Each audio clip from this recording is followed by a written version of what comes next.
अगनानातिमिरान्धस्य ज्ञानाञ्जनशलाकया चक्षुरोन्मीलितं येन तस्मै श्रीगुरवे नमः।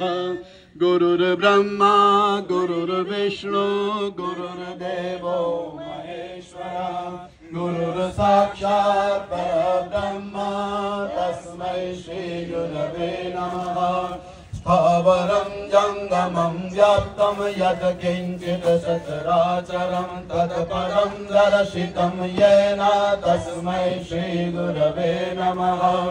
चिन्मयं व्यापि तत् सर्वं त्रैलोक्ये सचराचरं तत्पदं दर्शितं येन तस्मै श्रीगुरवे नमः।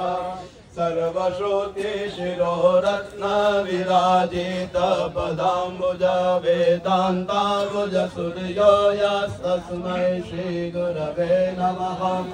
चैतन्य शाश्वतः शान्तो व्योमाति